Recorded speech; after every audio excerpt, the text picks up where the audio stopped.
This is IA Forward, your playbook for success as an independent insurance agent. Now, here to help you knock it out of the ballpark are your hosts, Shane Tatum, Tanya Lead, Mike Basil, and Robbie Jabor. Welcome to IA Forward. Mike, Robbie, and I are so blessed with the opportunity to be the backup singers to the fabulous Shane Tatum. Well, I'm glad to have you. It's very difficult to find really good backup singers. And, you got to compliment the lead singer. And here we are. And, that's the kind of team we have. So. Yes, because you are a words of affirmation kind of guy. I am. And so while you're not a rah-rah guy, we do have to tell you how amazing you are on a very regular basis. I don't think that's true anymore, actually. I do know that so what Tanya's referring to for the rest of the audience is the 5 love languages, right? And when my wife and I did this 25 years ago, I was words of affirmation was my number 1 love language. And you rank your love language 1 through 5. My wife's number 5 love language was words of affirmation, right? So evidently in our earlier years of marriage, I needed her to tell me how great of a husband I was. And she needed me to not have to ever say how great of a husband I was. And so this is how God's humor, matches people up and says, these are the 2 people that I think should get married. So the cute boy and I are actually the same way. His number 1 is my number 5 and vice versa. So yeah. I really think I've gravitated. I don't know that I need that as much anymore. But I know people, I know a lot of people that need that. And sometimes that can come in different ways. What's really funny is I'm the world's worst at telling people, hey, you did great. Hey, you did a good job. Like, I'm terrible at that. Absolutely. Is anyone else shocked by this statement? Some of you but are just on to the let call. you know, there is a 5 love languages for the workplace book. I've tried to read it twice and didn't make it through about the first 2 chapters, but they did write one. So feels a little touchy feely these days. Yeah. What are we talking about? We're talking about our takeaways from the INA conference. Last week, we did a first session on this, but there were so many really fantastic takeaways from that event that we are doing a follow-up on that. Now, these aren't necessarily things that are about the event themselves, but it's things that we learned there, conversations that we had, and things that we wanted to bring home and share with our audience. Yeah. I don't remember what we talked about last week because I don't remember what I talked about yesterday. But I do know that the INA conference was wonderful. I think one of the things that might have been on your list as you help us kind of coordinate this conversation today is the one that really stood out to me was, how to get your competition fired. I thought that was really interesting, and I hadn't really thought about that. Like, I really haven't put a lot of energy into that thought, but when that kind of topic came up, it resonated. It made sense. And the whole thing was how to get your competition fired without talking bad about them, which is actually the title of a book. I have downloaded it. I haven't read it yet because this was last week and I've slept at least twice since then. But yeah, I had never thought about the concept, and some of the ideas were really fantastic on that. You must spend a lot of time at the bookstore. I feel like every episode you say, there's a book by this name, and most of the time you've read it. And I'm over here like, I don't know who that. I don't even know where the closest bookstore is at. Well, my goal is to read 100 books a year.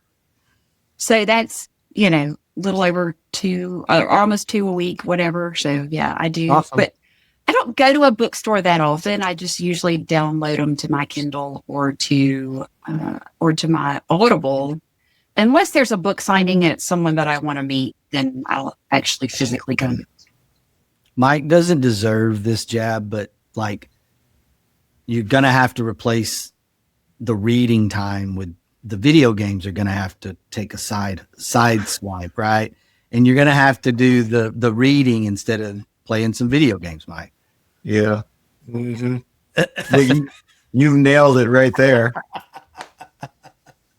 Are you a gamer, Mike? No. Right now it's just but we got the gamer chair going on. Yeah. Well, hey, this thing is legit. Okay. I could recline all the way back if one of you starts getting a little too long-winded. That would be Shane. I mean, 100 of anything. I don't know. Like, that's a lot. Yeah. I'd be doing good if I read one book a year. So we have. Well, Shane gives us 2 to 3 to read a year. Yeah, they don't read them. They show up with their no. They don't read them. That just because I give them the books doesn't mean they read the books, right?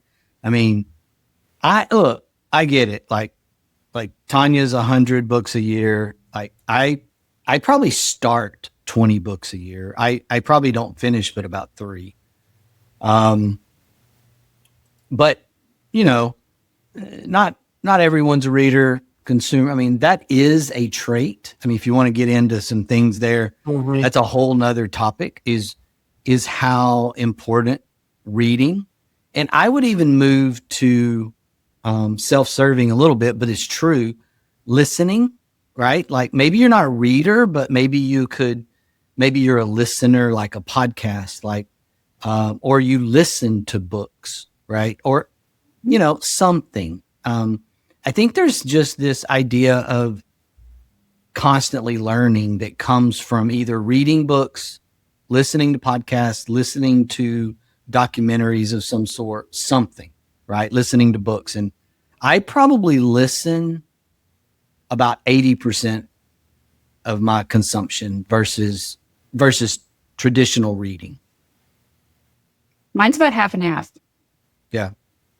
Yeah. So when you say read books, this, you know, for clarification, you're talking about listening and reading, right? Would Yes. that be accurate? Yes.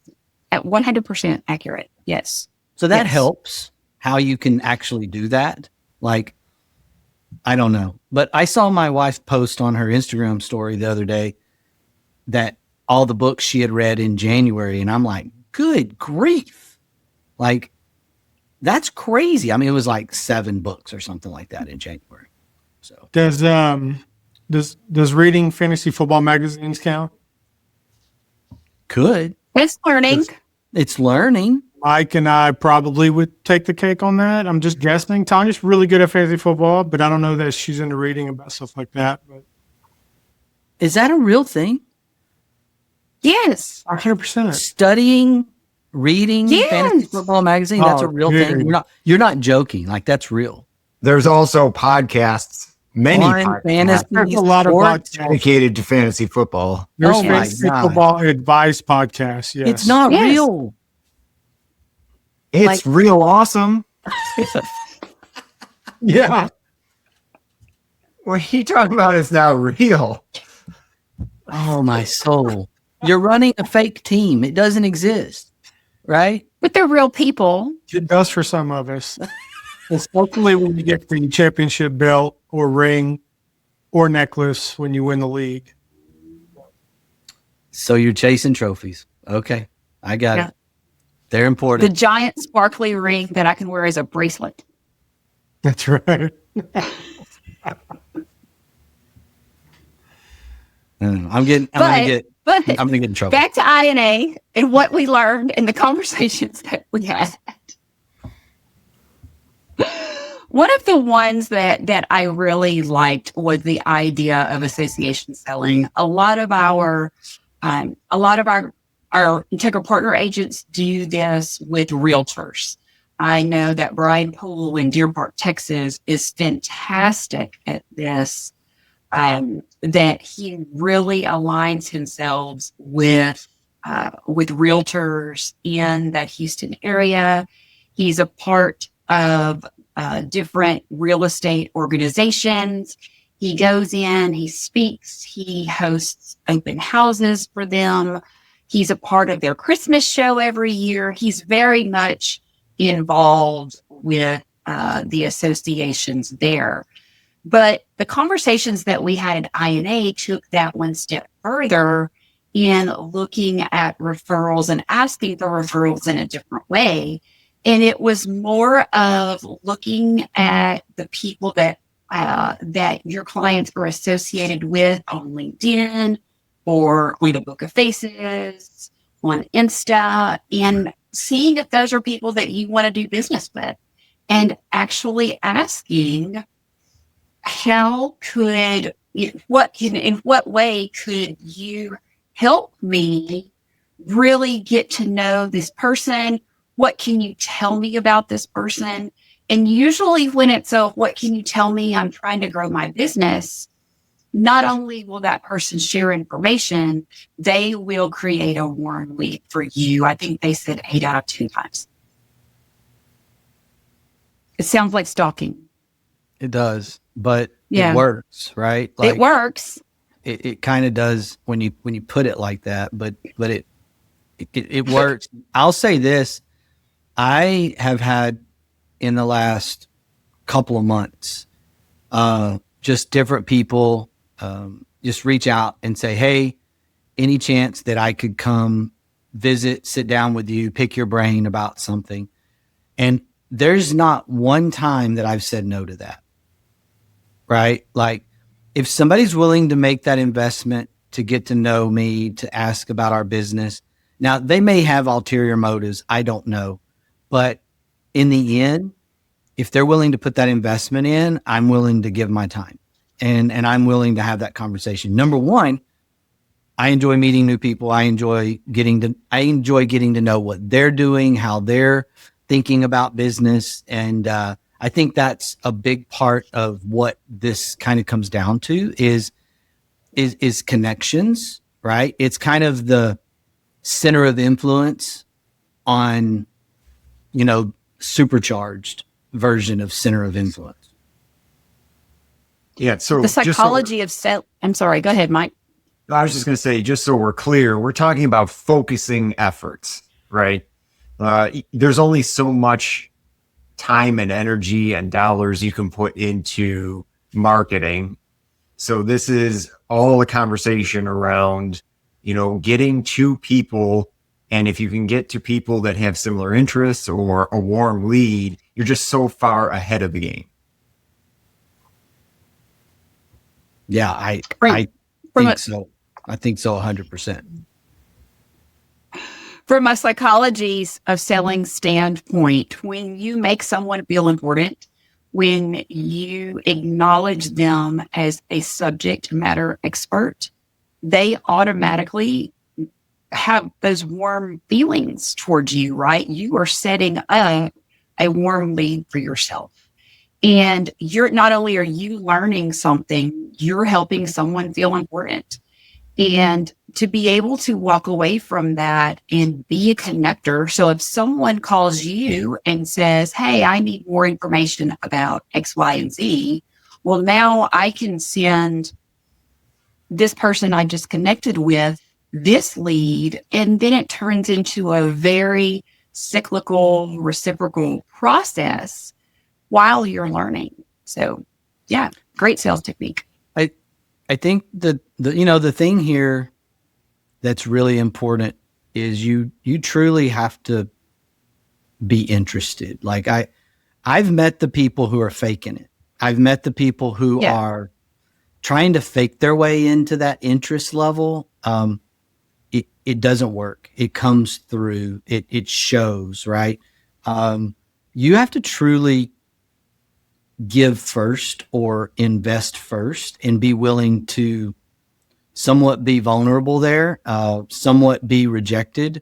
And I'm not saying this is going to work 100% of the time, but if you are truly interested in helping that other person, in associating yourself with what they're doing, and having them associate with what you're doing, and there's a genuine interest, then it could lead to really great stuff. But the minute that you're just trying to do it to just get something from it, that's when it's going to backfire. People don't understand our business. They truly don't. I'm not sure that I understand our business after almost 9 years, right? Still learning every day. But we touch everything that's out there. And so being able to ask a person and saying, does your organization need speakers? Every organization needs speakers. They do. I promise. And you are a subject matter expert when it comes to insurance. And if you can explain the basics in real people speak, people are going to do business with you. So that asking for those speaking opportunities, even if you're going to tell me, Tanya, I'm not a great public speaker, it's okay. Just don't say Don't say That's it. That's just the rule. There's one rule. Just don't say I'm kidding. I had to.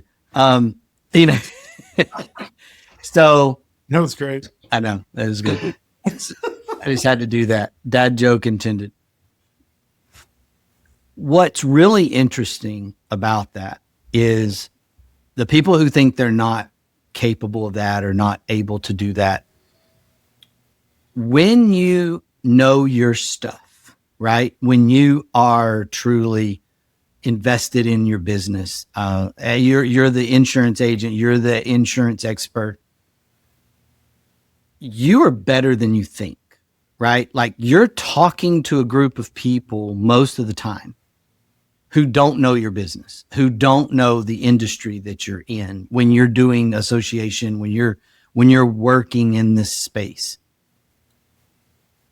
Even if you're fumbling your way through it, you're still going to have way more knowledge and you're going to leave a way better impression than you will give yourself credit for. Even those that just are totally uncomfortable speaking, when you get down into what you know, right? You know, I'm talking to a realtor. My realtor friend that I've connected with has brought me into the Realtor Association luncheon to talk about, the issues with roofs in Texas. And if you're writing homeowners insurance in the state of Texas, you understand the roofing issue. And so you are automatically going to be the subject matter expert in the room, and you're going to do well. Even if you don't think you do well, you're going to do well. Yeah, if you can explain the difference in comprehensive and collision insurance at the Lions Club, I'm telling you, you're going to get business because people don't know what that means. We're not talking about speaking at something at a super high level. Tell people what they're paying for, make them understand it, and they're going to be your client. Yeah, don't we do that to a certain degree, Shane? Doesn't our retail meet with real estate agents locally? We've seen fruits of that, haven't we? We have, and we've seen some of our people who would say they were uncomfortable with that process do it anyway and get business because they raised their hand. They stepped forward. Just getting over that fear of, feeling dumb or feeling like you're going to make a fool of yourself. Like that's the issue, right? You have to be willing to step forward and you have to be willing to take that leap of faith, and it's going to end up better than you think. I think that's the encouragement that I want to give everyone, is that you will do fine by this. And then the more you do it, guess what? Just like anything else in life, the better you get at it.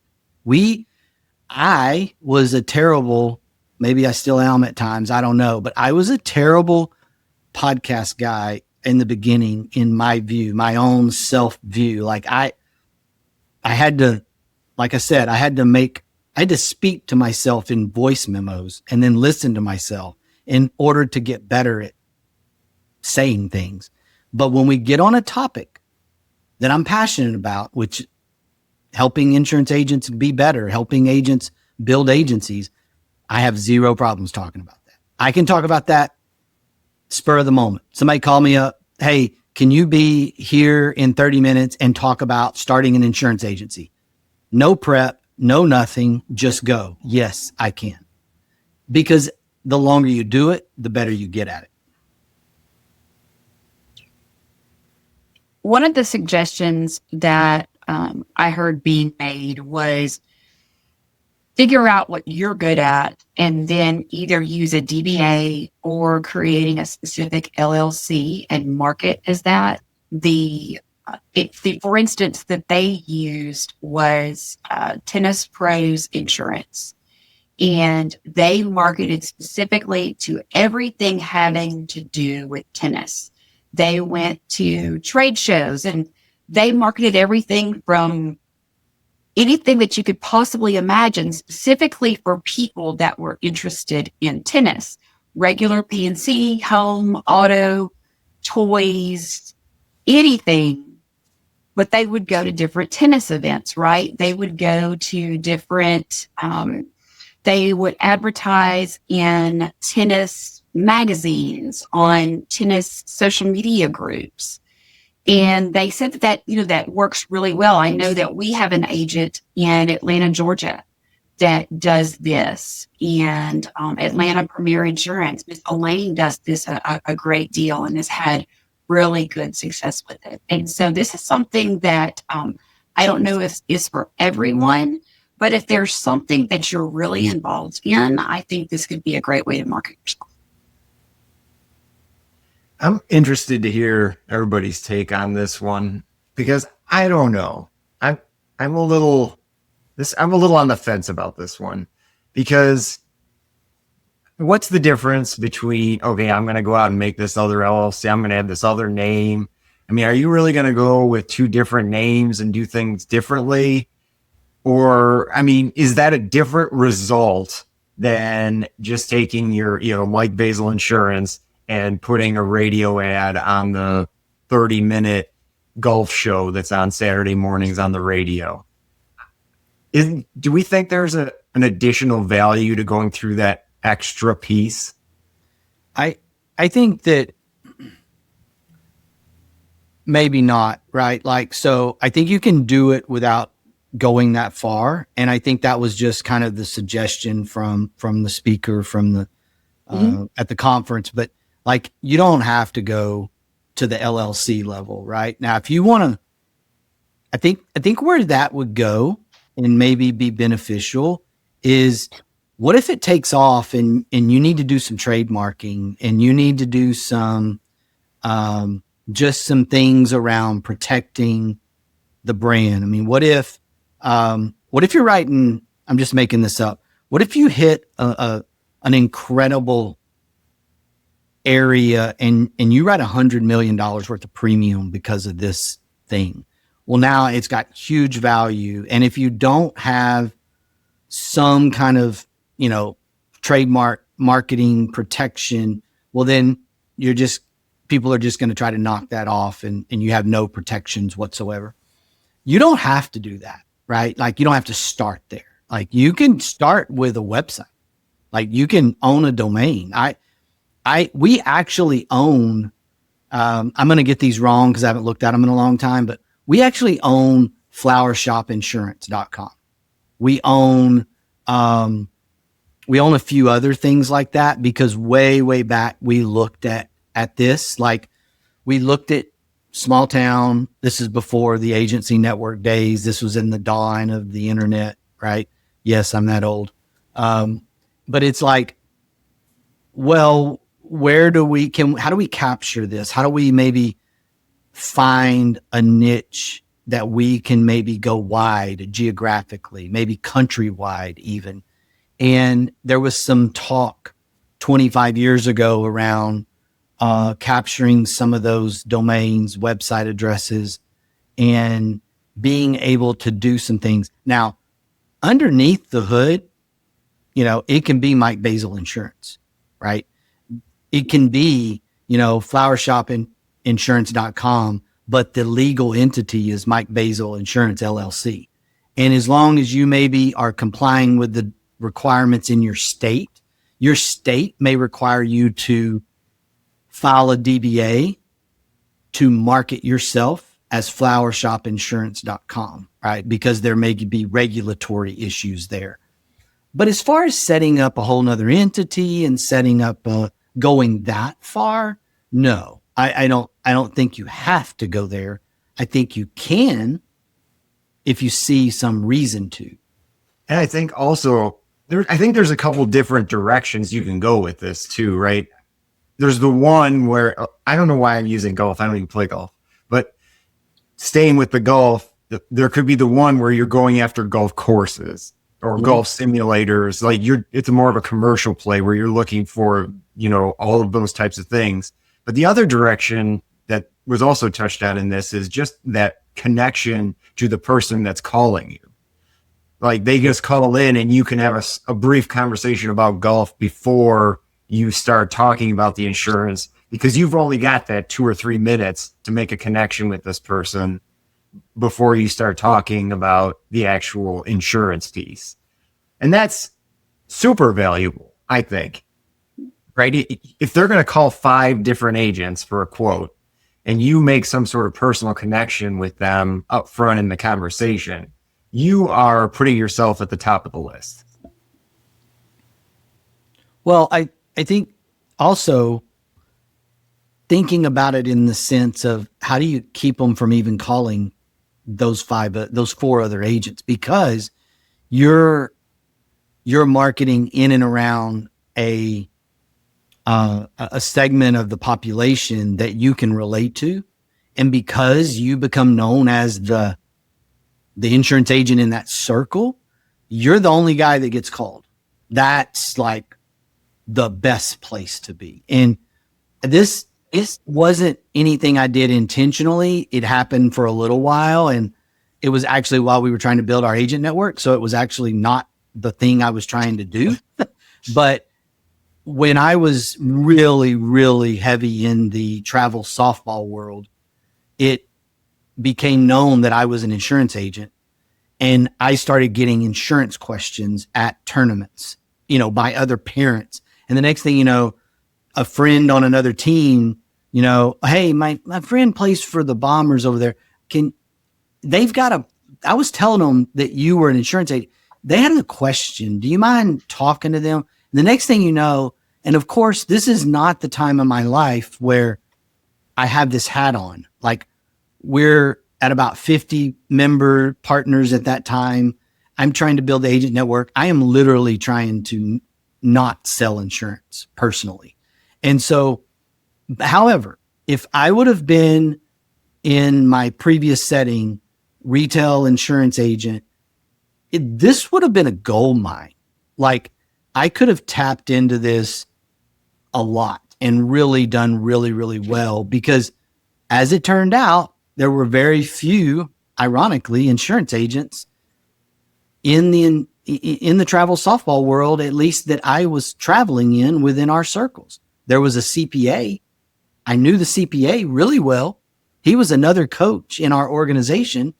And I asked him some CPA questions, right? Like, it's like he's doing the same thing. And so where are you that you can associate, where you can be the expert? I mean, this is phenomenal stuff to me. I wonder if you guys won any games. You were talking about everything but softball. That's right. I mean, that's why I probably got too many people thrown out on third. Ridiculous. One of the things that I can remember when my first sales managers would instruct me to do when I would go in, and this is speaking to our folks that are starting out in commercial, would be that when I would go into someone's office, go into someone's space, that the first thing that I should do would be try to commit everything I see to memory. What do their pictures look like? What do the pictures of their children look like? What sports memorabilia do they have on their walls? What clubs and organizations do they belong to? And then as soon as my meeting would be over, I would sit in my car and I would write all of that down. And then I would figure out, okay, what connections do I have naturally that I can make, right? And I kind of took this a little bit further because that's something that we're naturally going to do, right? But I took that a little bit further at networking events because while Mike does not believe this, I truly am an introvert. And so when I would get someone's business card, I would grab my pen out of my purse and write down maybe 2 or 3 things they said.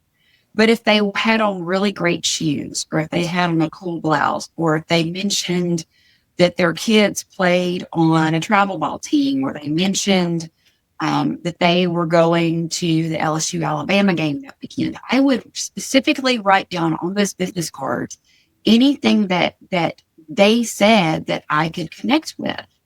And that sounds so simplistic, but I couldn't remember those things the next day. So I had to do it right then, maybe like step out in the hallway or I'd go over to the corner or whatever and write things down. But then I had that warm way to talk with them later. It wasn't that I was trying to manufacture something, but my brain doesn't comprehend remembering those kinds of things if I meet 20 people in a minute. Yeah. First of all, I don't know why I'm taking strays. That was Robbie, not me. Okay.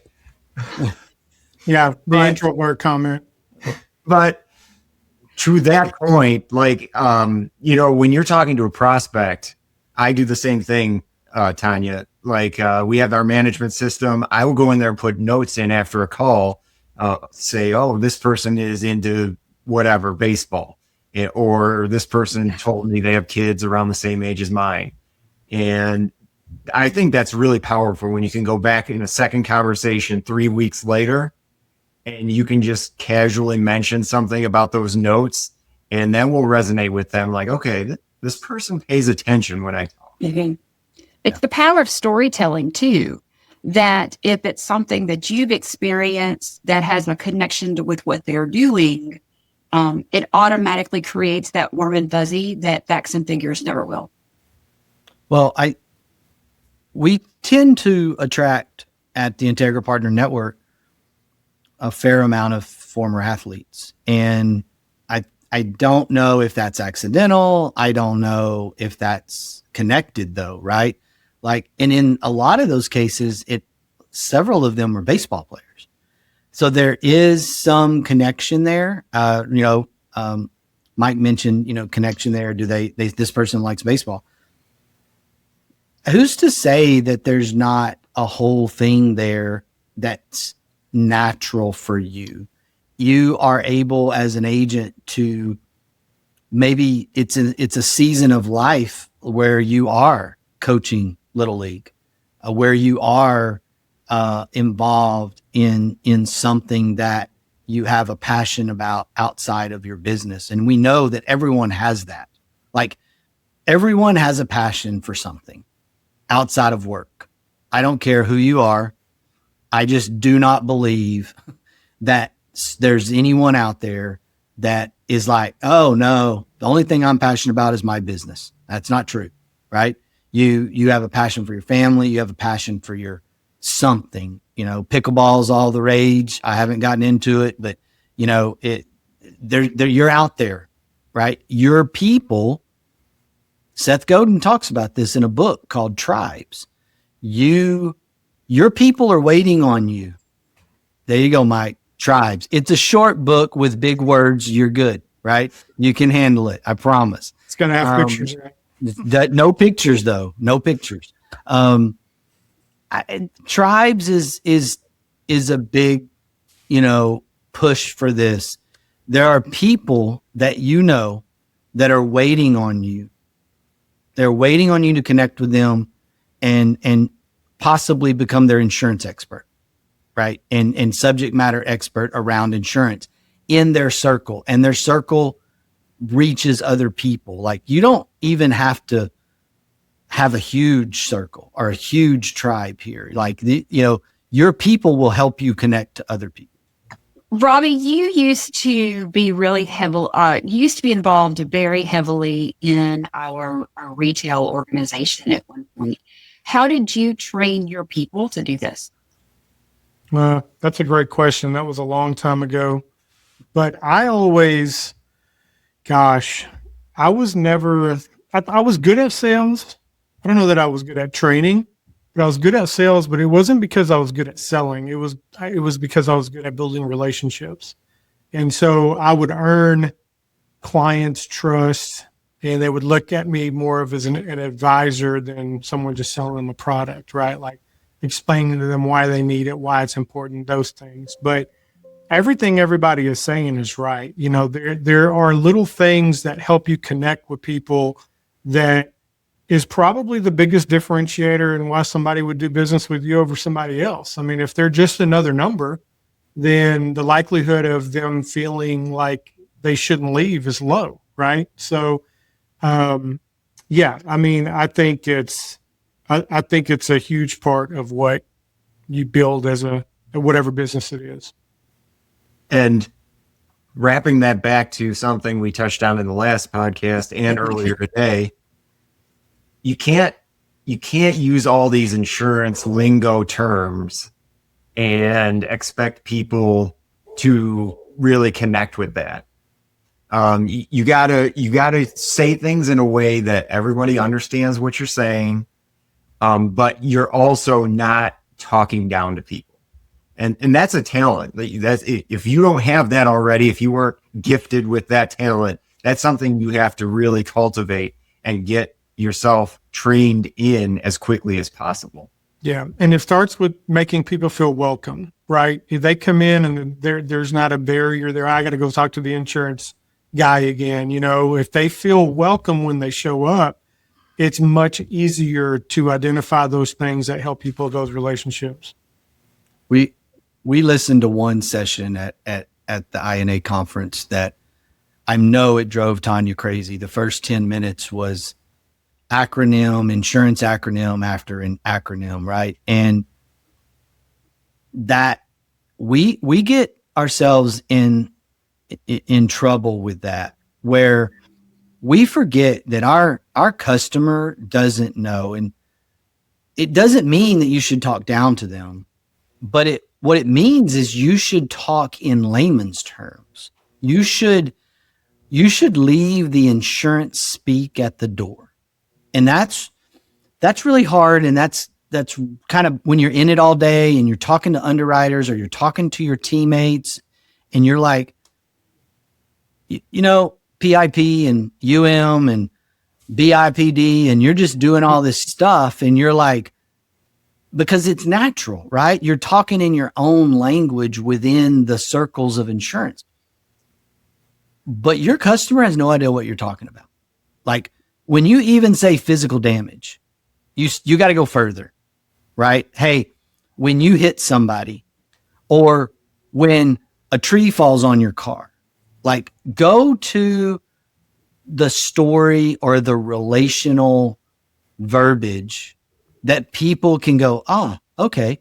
And if you go to that event and speak as the subject matter expert and you talk like that, people are going to gravitate to you because no one else does that. The rest of the world talks in legalese and is fearful because we've been trained, right? E&O, loss control. We've been trained that we've got to say certain things in a certain way. Well, no, you don't. You need to speak that language that your consumer speaks. If you need to validate or verify something, do that in writing with the legalese. Okay? That's fine. You need to follow up that conversation with an email or a letter or whatever it is your agency does. Yes, always follow it up in writing. Understand that. But talk to them like the normal human being that they probably are. And that means they don't understand insurance. They don't understand anything about insurance. I think people sometimes have this notion that if they don't use those terms, they're going to sound unintelligent or uneducated about the topic. And I just don't think that's true. No. Attorneys are very much being taught in law school in the last 20 to 25 years about plain language in the plain language movement and why it is so important to speak to people in words that they understand specifically for E&O purposes. Because if you're giving information and they don't understand a word you're saying, and then they sign, then there's actually some real challenges there. So this goes beyond building relationships. It's actually helping people do what they need to do, and you be able to run your business the way you need to be able to run your business. I love this topic. I would really like for us to explore this further in a future podcast. I know Shane and I did one about 42,000 bazillion years ago, but would like to do that with the four of us really soon. I think it would have a really great effect to really help our listeners. I'd like to give a shout out though to our retail folks here, because I hear those conversations that they have with clients, and I don't hear a lot of insurance speak when they're communicating. And so I think that they do an awesome job of, building relationships and having the type of conversations you need to have with clients. The courts, not to go too much further on this, but the courts, the juries have said in precedents that the consumer doesn't understand. And as a licensed professional, as an insurance company, you're the expert, or the insurance company's the expert. And so what someone might be teaching in an E&O class, I don't know that that's actually accurate, right? Because you need to be able to speak to someone in the way that they can understand it. That then is better E&O protection than the legalese approach. We had a fantastic time at INA in Tampa. Thank you to everyone that put so much effort into making the event happen, to all of the speakers, all of the carriers that we got to spend time with. Big shout out to Easy Links and Applied for hosting us at the hockey game. Can't wait till next year. And I'm going to leave us today with this quote from Abby Wambach. We don't win alone, and we don't grow alone either. Attitude's a choice. Make a great one. Bye, y'all. At the Integra Partner Network, we understand that carrier access is the key to your agency's success. That's why Integra offers direct access to top-rated personal and commercial carriers, ensuring your agency thrives in today's challenging market. And with our comprehensive resources, profit sharing and bonus opportunities, technology and peer support, all while you retain 100% of your book with no penalties to exit. Integra is ready to empower you and your agency to find sustained growth. Find your way to Integra. Visit IntegraPartnerNetwork.com today. That's IntegraPartnerNetwork.com.